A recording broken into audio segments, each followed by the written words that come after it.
జిల్లా ఆదోని ఈరోజు sub collector కార్యాలయం ముందు బీజేపీ నాయకులు పెద్ద ఎత్తున ధర్నా కార్యక్రమం నిర్వహించారు. ఈ నెల 16వ తారీఖున తెల్లవారుజామున రాజేశ్వరి అమ్మవారు మృతి చెందడం పట్ల అనేక అనుమానాలను భక్తులు వ్యక్తం చేస్తున్నారని తెలిపారు. అయితే 3 ఏళ్ల క్రితం అమ్మవారి ఆరోగ్యం క్షీణించడంతో స్థానిక వైసీపీ నాయకులు మాజీ ఎమ్మెల్యే గారు నాయకత్వంలో వారి అనుచరులు దేవాలయం మరియు ఆస్తులపై కన్నేసి వివిధ రూపాలలో కాజేయాలనే ప్రయత్నం చేస్తున్నారని ఆరోపించారు.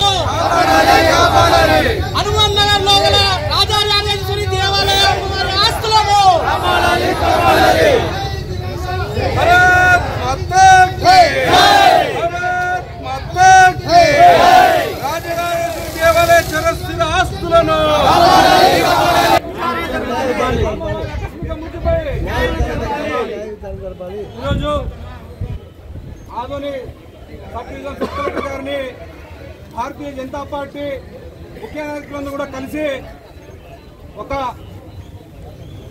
వినతిని, ఒక డిమాండ్ని సబ్ కలెక్టర్ గారికి ముందు పెట్టడం జరిగింది.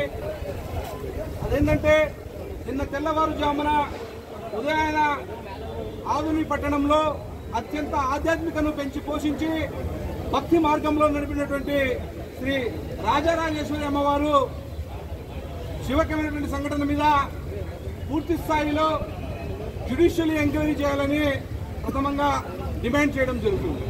అదేవిధంగా అమ్మవారి యొక్క ఆలయము మరియు ట్రస్ట్ యొక్క ఆస్తులు సుమారుగా 100 కోట్ల రూపాయల వరకు ఉంటాయని స్థానిక భక్తులు, అదే అక్కడ ఆ ప్రాంతంలో ఉన్నటువంటి ప్రజలు కూడా తెలియజేస్తున్నటువంటి సందర్భము మనం చూస్తున్నాం.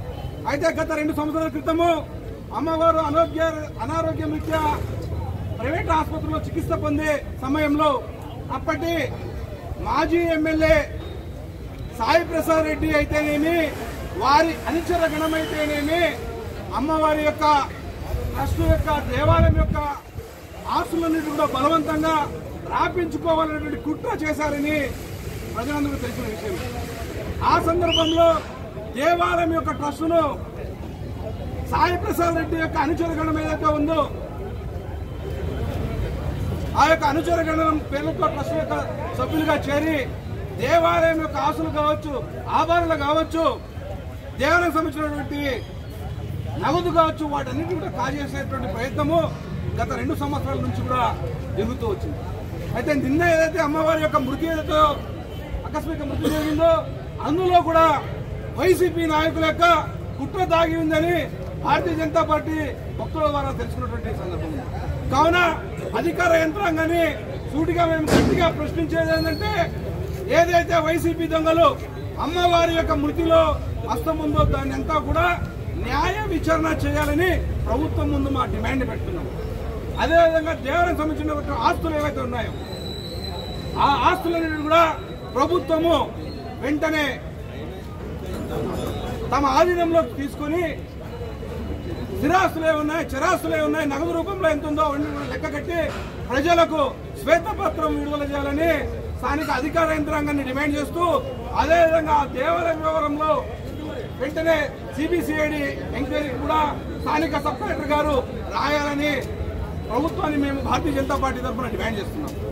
అదేవిధంగా ఏదైతే దేవాలయం సంబంధించినటువంటి కమిటీ ఉందో ఆ కమిటీలో ఉన్నటువంటి ట్రస్ట్ బోర్డులో నుండి వైసీపీ నాయకులందరూ కూడా వెంటనే తమంతకు తాము వదిలిపోవాలని భారతీయ జనతా పార్టీ డిమాండ్ చేస్తుంది. ఎందుకంటే వైసీపీ నాయకుల నైజం, వైసీపీ నాయకుల ప్రవర్తన ఏంటంటే దేవాలయాలు డబ్బున్నటువంటి దేవాలయాల్లో చేరి దేవాలయ యొక్క ఆస్తులను, దేవాలయ యొక్క భూములను, చివరికి దేవాలయాన్ని స్థాపించినటువంటి అమ్మవారినే ప్రాణం తీసేటువంటి అంత దూరంకి వెళ్లారని స్థానిక భక్తులు ఆరోపిస్తున్న సందర్భంలో ఆ ఆరోపణలను మీరు